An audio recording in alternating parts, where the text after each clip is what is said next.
Bonjour à tous, je m'appelle Astrid, je suis la fondatrice de Business de Meuf et je vais co-animer cette matinée aujourd'hui. Je vais introduire Julie Gaillot, directrice pôle société du CSA. L'été dernier, un sondage Socio-Vision nous apprenait que 80% des Français voyaient positivement le mot sobriété.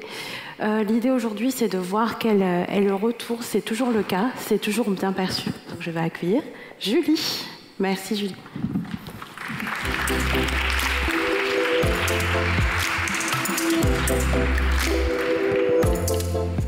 Donc, bonjour à toutes et à tous. Moi, je vais vous présenter les résultats de l'étude que nous avons réalisée pour cet événement et afin de faire le point sur la manière dont les Français envisagent le concept de sobriété. Alors, pour faire le point, on a réalisé une enquête en interrogeant un échantillon représentatif de 1000 Français âgés de 18 ans et plus du 25 au 27 avril dernier. Première chose. Alors c'est vrai, hein, on l'a dit, Laurent l'a souligné, on entend beaucoup parler de sobriété au cours des derniers mois. C'est le nouveau concept marketing à la mode. Mais quand vous parlez de sobriété, qu'est-ce que comprennent les Français? Qu'est-ce qu'ils y mettent derrière? Eh bien, c'est justement la question qu'on leur a posée. On leur a demandé, d'après vous, la sobriété, qu'est-ce que ça vous évoque spontanément? Et on ne leur a pas suggéré de réponse. Ils étaient libres de nous dire tout ce qui leur passait par la tête, et ensuite, nous, on recodait les résultats.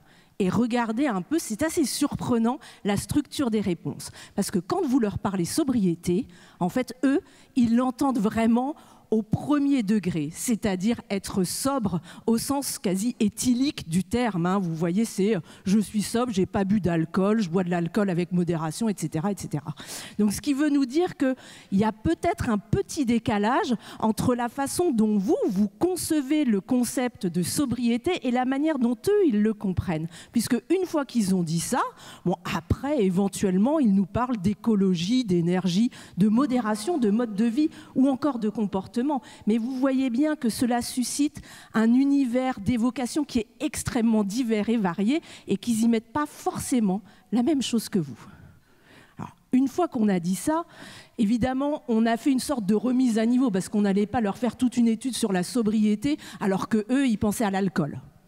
Donc, on leur a dit, bon ben voilà, quand on parle de sobriété, en fait, ça évoque une certaine forme de modération dans la production et la consommation des produits et des ressources pour que tout le monde parte un petit peu sur la même base.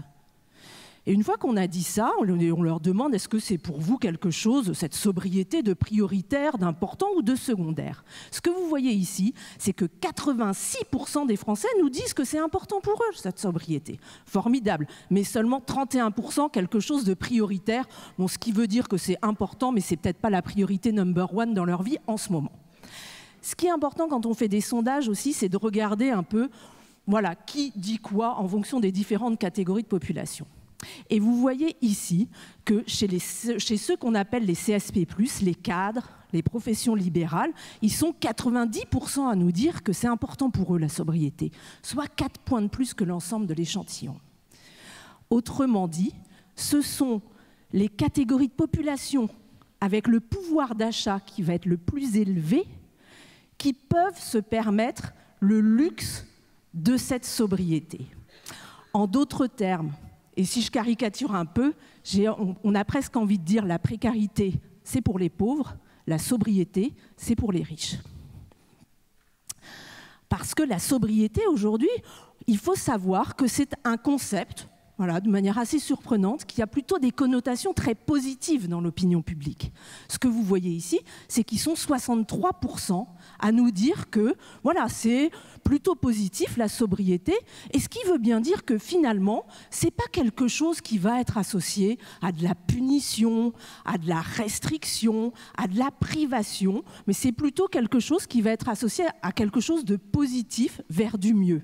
Parce qu'effectivement, ce que vous voyez là, on leur a demandé, bon, maintenant vous m'avez dit que c'était bien, mais concrètement, c'est quoi pour vous la sobriété?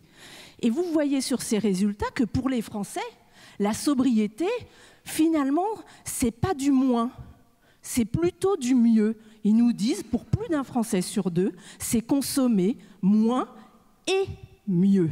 Donc on n'est pas vraiment sur quelque chose d'uniquement négatif, on est sur voilà, un projet, quelque chose qui va vers consommer autrement. Et ce qui veut nous dire aussi que voilà, on a encore ici une place certainement pour de la consommation plaisir, vers du mieux et pas uniquement vers de la punition. Et ce qui est intéressant aussi, pourquoi c'est positif? Parce que finalement, eh bien, c'est sans perte de confort pour les Français, d'après eux. Ils sont 82% à nous dire que cette sobriété, elle a un impact positif sur leur confort personnel. Et ça, c'est très frappant, puisque ça veut nous dire, ça nous dit en fait que finalement, cette sobriété engendre une forme de bien-être, comme une forme de désencombrement qui apaise dans un univers où on est toujours plus de conso, plus vite, etc. Eh bien, la sobriété, finalement, ça me permet d'accéder à un retour à l'essentiel qui a une forme d'apaisement. Qui doit aller vers plus de sobriété aujourd'hui? L'État. L'État. Les pouvoirs publics qui sont pointés du doigt en premier, certainement aussi à cause voilà, de tout ce qu'on peut entendre sur le train de vie de l'État. Deuxième acteur qui doit aller vers plus de sobriété, les entreprises elles-mêmes, pour 74% des consommateurs, et puis les consommateurs de manière générale, pour 66% des personnes que nous avons interrogées. Mais moi, par contre, non, pas vraiment. 53% des Français nous disent que finalement, eux-mêmes, c'est plutôt bien comme cela, ça va. Ils n'ont finalement pas besoin de faire plus d'efforts. Alors, effectivement, il faut savoir qu'aujourd'hui, les Français sont pris à la gorge par la crise du pouvoir d'achat et que peut-être pour eux, quand vous leur parlez de sobriété, elle est sans doute davantage subie que choisie pour un certain nombre d'entre eux. Vous voyez ici, cette fois-ci, quand on leur demande quels sont les acteurs les plus efficaces pour tendre vers une société plus sobre, eh bien justement, ce sont les consommateurs eux-mêmes qui, d'après les Français, sont les acteurs les plus efficaces pour mettre en place cette sobriété. Parce qu'aujourd'hui, toutes les études le confirment.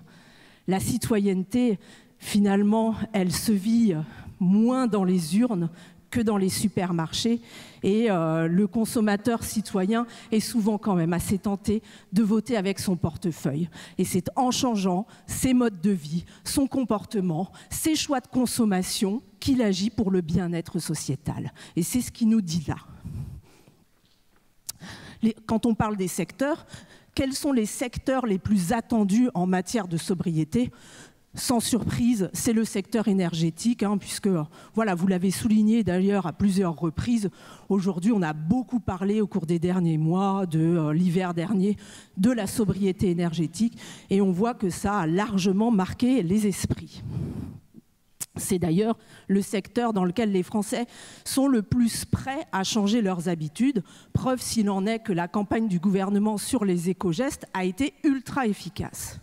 Mais regardez le deuxième et le troisième secteur pour lesquels les Français sont les plus prêts à changer leurs habitudes. Vous avez l'alimentation, avec tout ce qui est bio, circuit court, etc.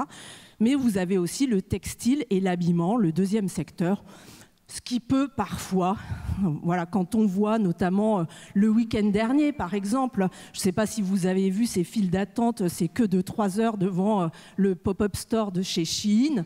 Des fois, on peut se permettre de douter aussi de la volonté réelle des Français, ou du moins d'une certaine part d'entre eux, de changer leur comportement. Mais voilà, c'est tout le paradoxe des sondages entre ce qu'ils ont envie de faire et ce qu'ils font réellement. Mais ça nous donne quand même une tension, une envie d'eux, même si pour l'instant, voilà, c'est pas toujours suivi des faits. Parlons maintenant des médias. Quel est, d'après les Français, le média le plus influent sur les modes de consommation? La télé. La petite lucarne, le petit écran, qui est vraiment aujourd'hui désigné comme le numéro 1, le plus influent, le plus puissant pour faire changer les comportements. C'est les Français qui le disent, c'est pas nous. Numéro 2, quand même, cette fois, vous voyez qu'elle est largement concurrencée par les réseaux sociaux. 77% des personnes interrogées nous disent que c'est le média le plus influent pour faire changer les modes de consommation, et c'est même le premier pour les jeunes. À grand pouvoir, grande responsabilité. La télé, le média le plus influent, est aussi, d'après les Français, le média le plus engagé pour faire évoluer la prise de conscience collective de nos responsabilités environnementales. Donc vous voyez, c'est quand même extrêmement frappant. Média le plus influent, média le plus engagé, télé citoyenne. En revanche, là, vous voyez que les réseaux sociaux, les Français sont beaucoup plus dubitatifs par rapport à l'engagement des réseaux sociaux, qui arrivent plutôt en queue de classement, sauf pour les jeunes, chez qui il est un des médias les plus influents, voire le média le plus engagé dans les changements comportementaux. Et enfin, parlons publicité. Sobriété et publicité, voilà, ça semble pas faire bon ménage dans l'esprit des Français. On dirait vraiment un couple ultra mal assorti, voire même incompatible, puisque 76% des personnes interrogées nous disent que la pub, c'est la surconsommation et c'est incompatible avec les limites planétaires et la crise climatique. Vous voyez, on a du mal, enfin, c'est pas crédible pour les Français. Mais tout n'est pas perdu, loin de là. Puisque vous voyez ici, quand on leur soumet toute une série de mesures et qu'on leur demande pour chacune d'entre elles, est-ce que vous êtes favorable ou pas à ces mesures, eh bien, vous avez les 3/4 des Français qui sont favorables aux mesures qu'on leur a présentées pour rendre compatibles sobriété et publicité. Et même, vous en avez 4 qui sont carrément plébiscités par quasiment 9 Français sur 10. L'amélioration de l'information du consommateur, afficher les informations environnementales, l'extinction des commerces après leur fermeture, la réduction des écrans numériques ou encore la limitation de la publicité papier. Vous voyez qu'il y a plus de 9 Français sur 10 qui y adhèrent très largement. Donc tout n'est pas perdu. Il y a quand même un mieux. On peut, grâce à certaines mesures, rendre la publicité compatible avec la sobriété d'après les Français. Et pour terminer, retenez que quand vous parlez sobriété, ils n'entendent pas forcément la même chose que vous. Retenez en 2 que la sobriété, c'est un univers des vocations positives, mais qui est plus en vogue chez les CSP+, que chez les CSP-. Sobriété subie versus sobriété choisie. Retenez enfin que la télé est le média le plus adapté pour faire évoluer les comportements en la matière d'après les Français. Et enfin, que la publicité semble être pour l'instant incompatible avec cet univers de la sobriété, mais qu'il y a de nombreuses pistes qui suscitent une adhésion très forte chez les Français pour rendre compatible la publicité et la sobriété. Et j'en aurai terminé. Merci Julie.